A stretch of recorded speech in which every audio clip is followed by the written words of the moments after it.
simulasi biosinyal adalah pelajaran yang mempelajari cara menangkap, mengukur, dan menganalisis sinyal dari tubuh manusia.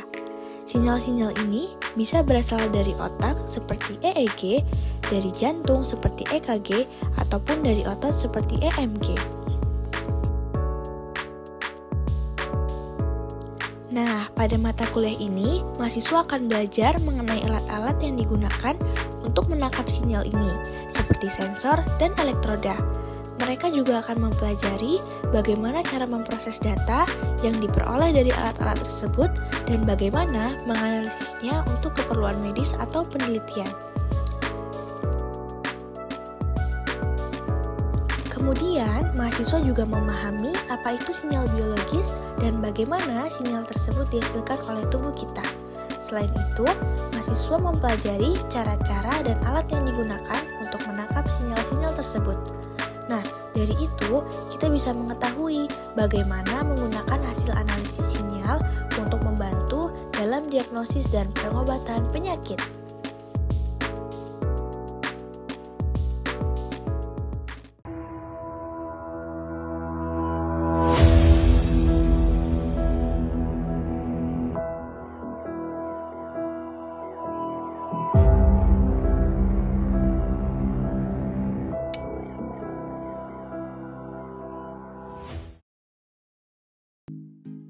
MRI.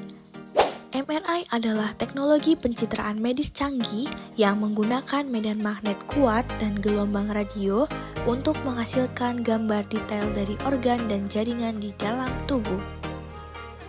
Prosedur ini tidak menggunakan radiasi ionisasi, membuatnya lebih aman untuk pasien yang memerlukan pemindaian berulang.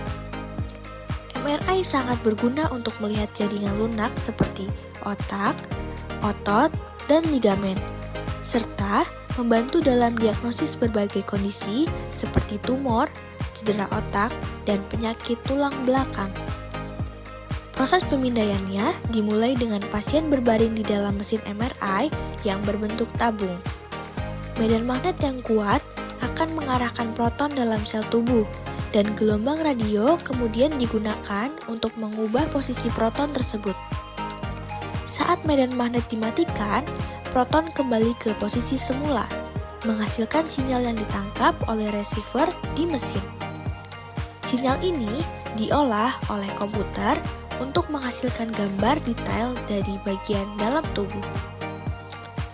Keunggulan MRI terletak pada kemampuannya untuk menghasilkan gambar dengan kontras tinggi antara berbagai jenis jaringan lunak. Hal ini sangat penting dalam bidang neurologi, ortopedi, dan kardiologi. Namun, karena medan magnet yang kuat, MRI ini tidak cocok untuk pasien dengan implan logam atau alat pacu jantung. Selain itu, prosedurnya bisa memakan waktu lebih lama dibandingkan dengan metode pencitraan lainnya. Ataupun, dengan beberapa pasien mungkin merasa tidak nyaman berada di dalam ruang sempit selama pemindaian.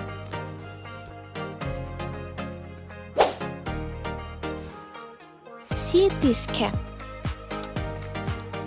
CT scan adalah teknik pencitraan medis yang menggabungkan sinar X dengan teknologi komputer untuk menghasilkan gambar potongan melintang tubuh.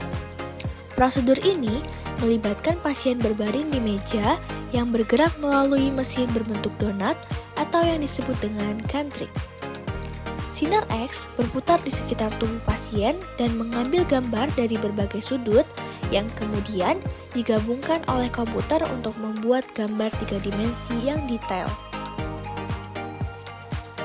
Keunggulan dari CT scan adalah terletak pada kemampuannya untuk menampilkan struktur tulang, jaringan lunak, dan pembuluh darah dengan sangat detail.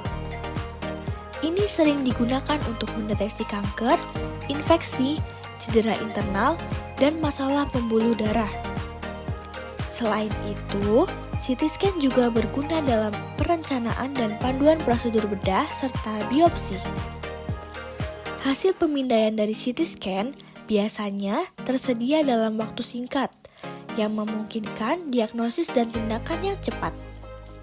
Namun, CT scan ini menggunakan radiasi ionisasi, sehingga ada risiko paparan radiasi, terutama jika dilakukan berulang kali. Meskipun dosis radiasi pada satu pemindaian relatif rendah, penting bagi dokter dan pasien untuk mempertimbangkan manfaat dan risikonya. Prosedur ini biasanya tidak dianjurkan untuk wanita hamil kecuali dalam keadaan darurat. Meskipun begitu, perkembangan teknologi terus meningkatkan efisiensi dan mengurangi dosis radiasi yang diperlukan. X-ray atau sinar X. Sinar X adalah salah satu metode pencitraan medis yang tertua dan paling umum digunakan untuk melihat struktur dalam tubuh, terutama pada tulang. Prosedurnya cepat dan tidak menyakitkan, yang dimana pasien itu hanya perlu berbaring atau berdiri di depan alat sinar X, sementara teknisi akan mengambil gambar dari sudut yang diperlukan. Sinar X melewati tubuh dan menghasilkan gambar hitam putih berdasarkan tingkat penyerapan oleh jaringan. Gambar sinar X menunjukkan tulang sebagai area putih terang karena tulang menyerap lebih banyak sinar X. Sementara jaringan lunak seperti kulit dan otot tampak lebih gelap. Teknik ini sangat efektif untuk mendeteksi patah tulang, infeksi paru-paru, dan masalah tulang lainnya. Dalam kedokteran gigi, sinar X digunakan untuk melihat kondisi gigi dan rahang. Namun, penggunaan sinar X melibatkan paparan radiasi, meskipun dalam kondisi dosis kecil. Oleh karena itu, meskipun sinar X sangat berguna dan sering digunakan, penggunaannya harus dibatasi dan dipertimbangkan dengan hati-hati, terutama pada anak-anak dan wanita hamil. Perkembangan teknologi akan terus memperbaiki kualitas gambar dan mengurangi dosis radiasi yang diperlukan untuk menghasilkan gambar yang jelas dan diagnostik. EKG elektrokardiogram.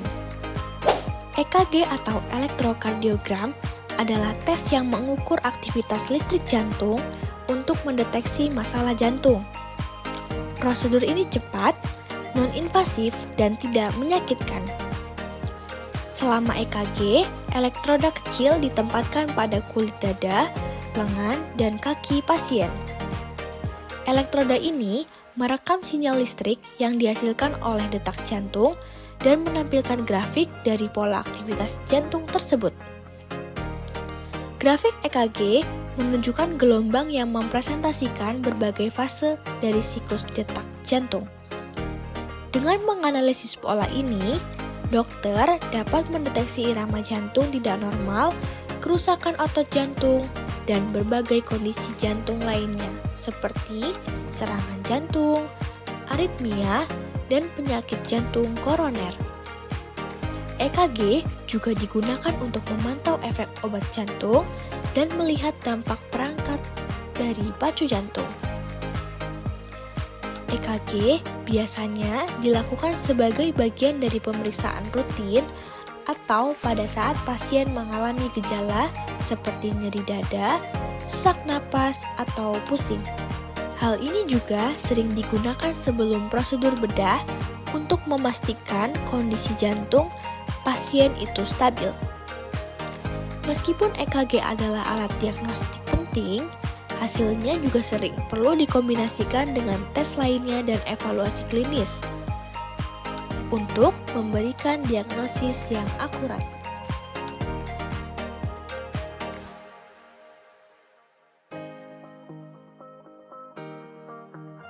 USG Echo atau ekokardiografi. USG Echo adalah teknik pencitraan yang menggunakan gelombang suara frekuensi tinggi untuk menghasilkan gambar jantung. Teknik ini non-invasif dan tidak menggunakan radiasi, sehingga aman digunakan untuk berbagai kelompok pasien, termasuk wanita hamil.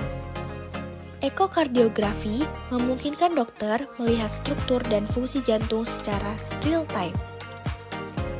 Prosedur ini melibatkan penerapan gel pada dada pasien untuk membantu transmisi gelombang suara, dan transduser USG ditempatkan di atasnya.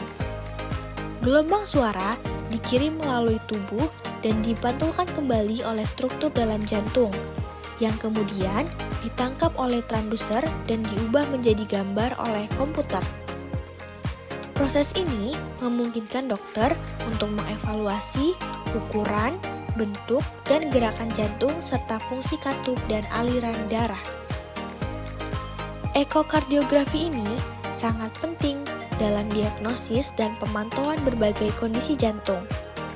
Contohnya seperti penyakit jantung bawaan, kerusakan katup, dan gagal jantung. Ini juga digunakan untuk menilai efek pengobatan dan intervensi bedah.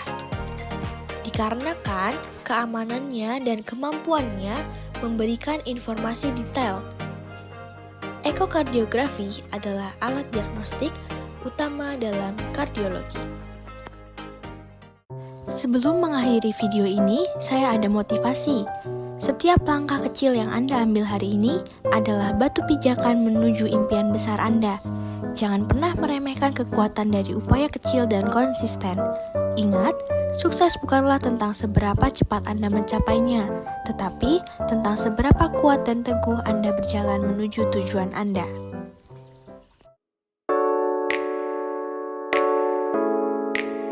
Selamat datang di program studi teknik biomedis, tempat di mana teknologi bertemu dengan kesehatan untuk menciptakan masa depan yang lebih baik.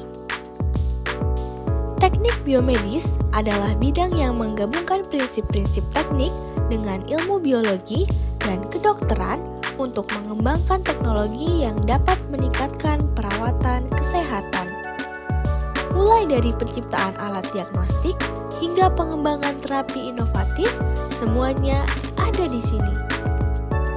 Kurikulum kami dirancang untuk memberikan pengetahuan dan keterampilan yang komprehensif.